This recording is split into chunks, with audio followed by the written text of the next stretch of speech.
I'm so glad today we have two guests, which is iChang and Jimmy. I've been a fan of theirs since they started cooking nasi lemak in their small apartment in Hong Kong. And I remember my friends, we were having this conversation about the two Japanese people who were crazy enough to pay 100 over ringgit for nasi lemak in Hong Kong because they missed it so much, right? So there was something a bit magical and crazy that I loved because it kind of made me feel Malaysia is special.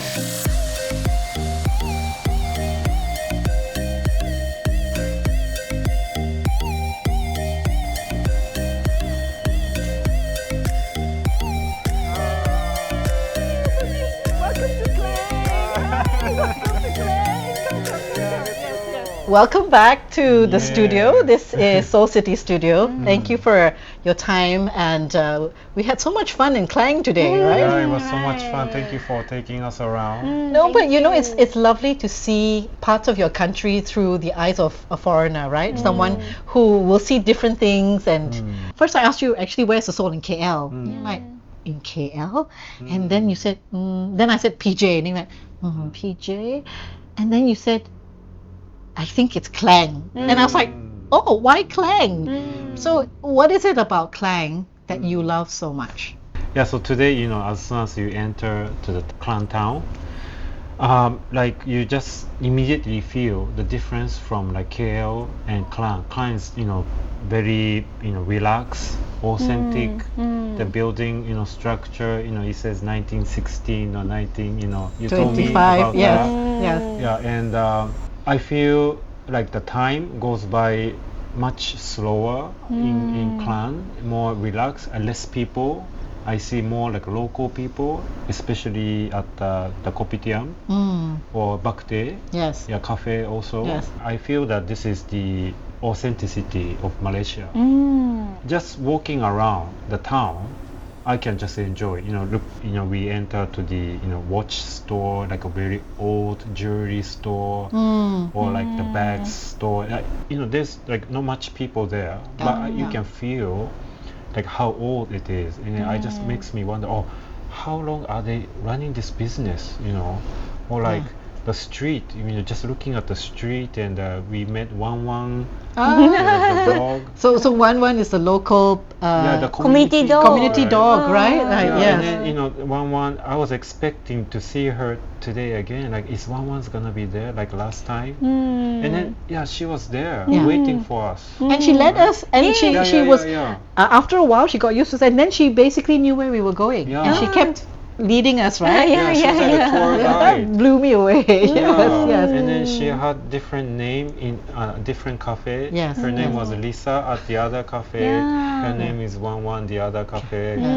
So like, that means people treat her very well, right? Right. There's no harming, you know, maybe petting, giving food. So And she was the healthiest stray that I've seen in a long while. yes. Yeah. And then she had a boyfriend. One had a boyfriend who followed us for a while. That was lovely. And it's so humble. It's just naturally happening. And then, isn't it like much better than just, you know, going to like a very extremely crowded place where you get so stressed and then you feel like, oh, what am I doing here?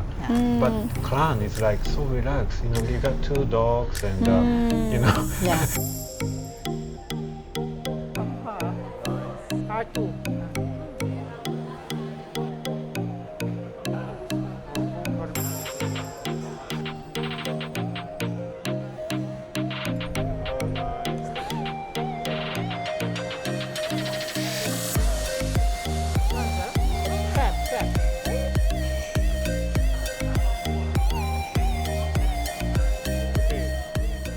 There was a story where you went hiking, and then you came out, and I think you did a posting about it, right? Could you tell me about that? Yeah, I think it represents. Yeah, we made a video about. We went to Gasing Heights. Yes. Yeah, Gasing. We walk, right? We did went hiking, and then, you know, we hike, and then after a few hours, we finish hiking, and then suddenly I see the biggest shopping mall. I mean, big shopping mall. Yeah, next to the thick mountain. Right. And I was like, wow! I just like time traveling from like from Rainforest mountain to the most modern South Bangsa shopping mall. And then they got the family mart and the cafe and the food. Right. And then wow, like how did this happen? Yeah, this And is then very KL, right? Yeah, this is very KL. This Yeah. is what we feel always like from very modern Yes, area to like very local Yes. sometimes or very nature. That difference. Yes. Yes. It's Contrast. always like it's Yeah. not the same. I mean, in this city, you're only about 15 minutes drive away from the nearest jungle, right? Whether it's primary jungle or secondary jungle, there's always a jungle to be tracked or experienced. Yes. One of the things I'd like to ask you is, before you came to Malaysia, what was your perception of Malaysia? And then when you came, did it match or was it like, totally different? Yeah, honestly, we Yeah. have no information about Malaysia. Right. And then this is very good thing because we don't have any misconception or nothing. So we can discover purely by ourselves. Like no guidebook, Yeah. no information. Yeah, it's like you we just know about durian. Yes. So I love it that you came here because of durian, because Malaysians told you that you have to come here to try the durian, right? When I started YouTube, like we were living in Hong Kong before, and then we went to the wet market. We made a video about durian. Yes. And the next day, so many comments from Malaysia. People saying, "Oh, you should try the real durian." Fake one, Yeah, that's a fake one. Come to Malaysia. And then, Yeah. This is, we have a durian season in Yes, Penang. yes. And I didn't know, no idea about Malaysia, durian. And then few weeks later, we flew to Penang, and then wow, it was true. All the comments was true. In every single street, I see durian store. Right. The smell from the durian smell from everywhere. And what was the first variety of durian that you tasted in Malaysia? Do you remember? I think it was Musangking. Oh, Yeah, okay, yeah, okay. Blackthorn, the Blackthorn? expensive one, Because we didn't know, and then that the first thing I see was Musangking. And So you then- can never eat durian anywhere in the world, right? It's like that. Malaysia. Yeah. Only And in then Malaysia. before I disliked durian.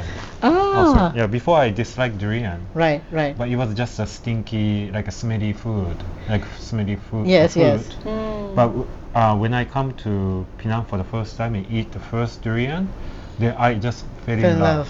love. Yeah. So people like all around the world, if they have like misconception about durian. Yeah. they must come So to this is the Malaysia. only place to try your first durian, right? Because it's Yes. totally different Yeah. experience. Right. Yeah. If you had to stop becoming a durian virgin, this is the place to be, right? Yes, exactly. And not only that, but just walk around and then see the town. We went to the Yeah, Uncle Kran's, Yes. Uncle Klang. And Uncle Klang told you about this banana leaf rice place, right? Yeah. You wanna talk about that? actually, Yes. I Google about this restaurant, this Chinese kopitiam, serving Indian banana leaf.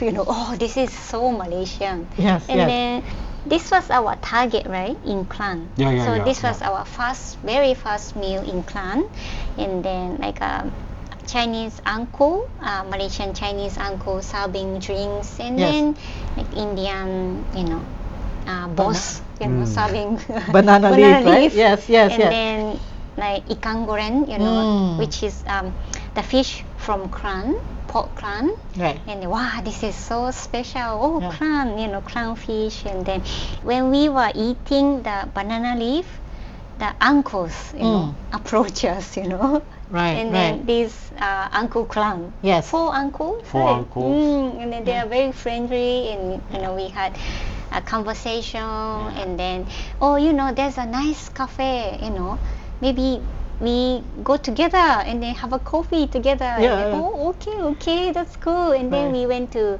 Blackstone Cafe. Api.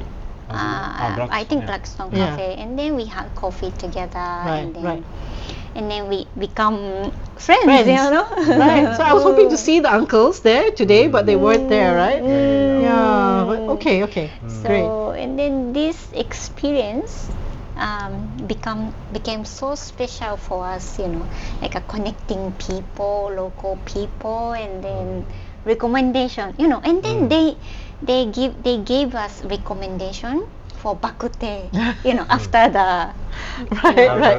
after the Yes. coffee, and then Yeah. and then so it was spontaneous, Yes. but it become very nice story. Mm. The YouTube video, right? Yeah. Yeah. So like I just follow what they you They know. say- and they told you to eat at the bakute under the bridge, right? And today you managed to finally go and eat the bakute there, right? Yes. Okay, so very excited. It's bakute time. So what we do is first you have to choose the tea. Okay, so there's they give you a basket of tea to choose from.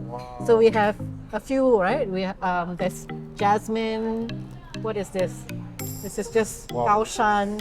So all different types of tea from different parts of China. Yeah. Tikunyam? Okay, let's do tikunyam. All right, because it's a gold box. Right? Okay, so then what you do is, so then we open the tea. And so this is all the, what we call the ritual of bakute. So yes. But this is the Klang bakute. So then what we do is we go and take the water. Because the first draw is not the best draw of the tea. So what you do is you do this, to clean. And then so you need to just clean it and then serve and then take it out like this. It's different procedure from Yamcha. Yeah. You only find it in bakute. This So? is the bakute culture. Bakute culture. Yeah, so now I serve tea. Oh, thank you. You can do everything by closing your eyes. No, but I eat bakute quite a lot, right? So here you go. Welcome to Klang. Okay, come. Okay, it's hot. It's hot.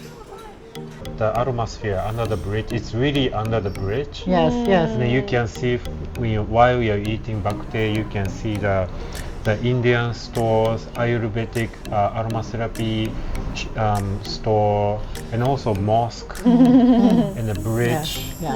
While you're eating bakute, Yes. this is like cannot get more Malaysian than. So actually, you asked me why do I make this my home? It's because I cannot live in a monoculture place at all.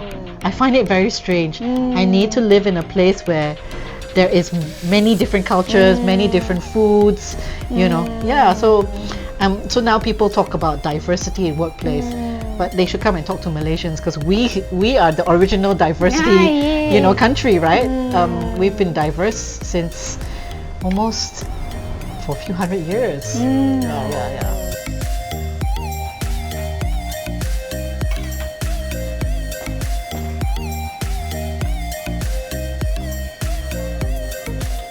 You've been here for what, a year now? Is it, or 2 years? Living more than a year, 1 year and a half. Yeah. Year and a half. What's been the best thing about it, and then also what's been the most challenging? We talk about connection and boundaries, right? And then here I can feel connect to people easily, and then this is very good things, and then this is like I love about this Malaysian people. What would you tell people who want to live in somewhere else? Like, would you recommend Malaysia? Yeah. Yes. Yeah. Definitely. And tell me the first instance where you said, I want to live here? Mm. When explain that moment to me, where were you, what were you doing, and how did you then realize that I want to live here? I think I was always having, living in like Southeast Asia. It's like, it was my dream. Like always summer, and you can always t-shirts like throughout the year, and then swing in a hammock. Yes, yes. Yeah, it was my dream. Yeah, I was always like dreaming about that, but I don't know which country. Yeah, but I think a lot of like Japanese people, have this kind of dream, like living in overseas like this. So I was kind of having this kind of concept. Oh, one day I want to live my life like that somewhere else. Right. And then I discovered we used to travel to Thailand a lot before, Right. and then also Southeast Asia, and then we discovered about Malaysia, and then Malaysia is the in Southeast Asia country, and the only country that has so many diversity, like India, Malaysia, Malay, Chinese culture. So like I just entered to this very very like exotic Right. kind of world. I feel like I just discovered this very interesting place, Right. and then we were thinking like one day if we could live in Malaysia, that would be Great. like a dream come true. Today we went not just the old town of Klang, we also went to another part of Klang to basically visit a third generation coffee maker. So we were able to meet the third generation owner, which is CC, and we went to CU Latte. So tell me what some of that experience for you going to CU Latte. When we are going to cafe or make videos, I don't interact with like a owner like so much. You ask for the permission to film, right? And then the owner CC already like, oh yeah, go ahead, yeah, you can film wherever, just let me know. And then so he's very flexible and understanding of like what you do. You introduce yourself, like this is what you do, podcast, and then make a video about Malaysia, and then he's like, oh okay, then let me help you with that. So it's very helpful, understanding, and this is something that I don't see in Japan so often. I don't think they're as flexible as Malaysian, and then because they are they tend to be stick with rules. Rules. Oh, this is something you cannot do here. Well, No like camera, privacy to other customers, and then Much like that ramen shop, right? You were saying what's that? Ichiran ramen. That boxed. Everything is Ichiran boxed, ramen, right? It's individual, like there's a wall in every customer. I always say the food demonstrates the soul, right? So if you compare the boxed, right, you can look at the beauty of structure, and I think Japan gives you beauty of structure, right? There is a beauty there, and then here it's the beauty of chaos. Beauty of chaos. Because you say flexible, and I think one of the words you used was spontaneous. spontaneous. The history of the food also tells you the culture and the people, and we always say, we talked about the ramen and the box, and in Malaysia we love open tables, big tables, right, so that people can sit and you know what's interesting? Places with flexible seating attract more people. Parks where you have flexible seating, then because people like to sit wherever they want, and they like to sit in 2 or 3, they want to decide where to sit, right? Wow. So when you have local councils that nail the benches in the floor, that limits freedom. Okay. And so the way you sit and the ways the seating is displayed also talks about social culture of the place. I see. Oh, interesting. I think it's totally opposite from Japan. If the table is like nailed, Yes. then Japanese people they know where to sit. Oh. Some kind of, if it's like tables all over, they don't know where to sit, how to sit. Oh, okay, right. So like I think Japanese people We need instruction. instruction on everything. Right. Yeah, like for example, if you're in Japan and going on to the escalator, there's a instruction for it with a voice. Right. Please put your right hand on the handle. Oh, and your ride is almost finished. Be careful. It says Okay, I didn't Japanese. hear that. Yeah. Maybe because I didn't go to a big mall.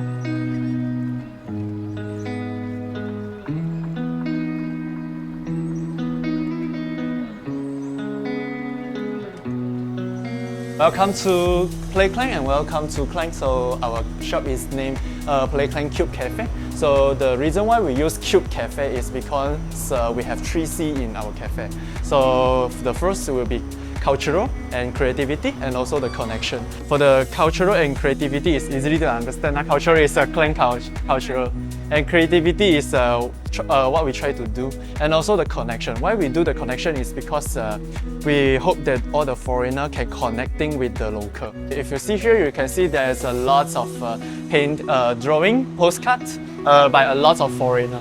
You can see this is the box in Klang. So actually this is made by children, and from this box you can see that the bridge is a double-decker bridge, and also you can see some crocodiles in the Klang River. Yeah. Sometimes the crocodiles come into the Yeah. And so if you see there's a lot of QR code, actually this QR code is different languages. They help us to do the translation, and also people from another country, for example Spain and Arab, they can easily to understand Klang. Why we have a nickname for Crow City? Yeah, it's because we have a lot of crows, and the reason why we have a lot of crows is because during those days, the British say that okay, we need to planting the coffee beans in Klang. So they import some crows from Sri Lanka.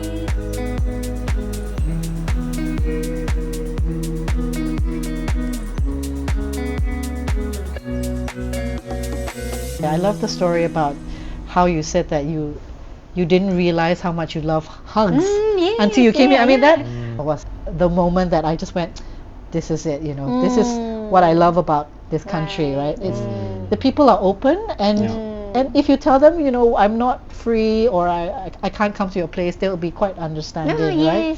Yes, but it doesn't stop them from offering. You've been to so many places. You've been to more places than actually I have. And what's the common thread amongst all the places that you've been in Malaysia? What is the thing that you can say in 3 words Malaysia is about? What? Okay. 3 words. Yeah. 3 words. Yes. Diversity, of course. Food, yes. What else? People People. for me. Yeah. Yeah. Today was very special because Jia-Ping was here for us and taking us, explaining, tour guide. Yeah. Then thank you for supporting us always. We wish we can continue our life in Malaysia. Yes, and then make more videos, and just keep enjoying and discovering. Yeah, thank you so much. Thank you so much. I was really looking forward to the day. Like from the moment they came out of the train, I was thinking, I hope it's going to be special for them because they've already experienced Klang, right? And I wanted to see it through their eyes. And so it was really lovely to meander through the town and see the delight in their eyes. So even though they've been to Chong Kok, and I've been to Chong Kok quite a few times, but we had tried new food, like the mee hoon Pulau Ketam was like mind-blowing. I'd never had mee hoon from Pulau Ketam before, but the sambal was very different. And then iChang said she loves mee hoon. And then we had pulut, a coconut gula melaka dessert, and that was something that I haven't had for a long time. So it was nice to reminisce over food. And of course there's the ubiquitous curry puff, which Jimmy then rated was one of the best. It's nice to agree on something, like 2 people from 2 different parts of the world saying like, this is great, right? What's special about them is they're not your typical Japanese, that they are willing to try everything. I mean, I look at their food blog and I just think there are some things that you eat that I wouldn't touch because I'm such a fussy eater, right? This is my message to those who have left or who are thinking of leaving. It's okay to leave, but come back. because I feel that we have something special that you can't get anywhere else. When you think about placemaking and then you think, oh, but what has that got to do with two food bloggers? Why do you need to interview them? And I think that a lot of people forget that it's the humans that make the place, right? And without that crucial human element, a place would be dead. It would be just a space that people pass by and nobody stops, right? And so what was really special about this was the way they spoke about their love for Klang is really the elements that all places should have. Human scale, walkable, and amazing people that immediately want to connect with you so that you then feel immediately a sense of belonging. And I think all these encapsulate what makes a city great and what gives a city its soul.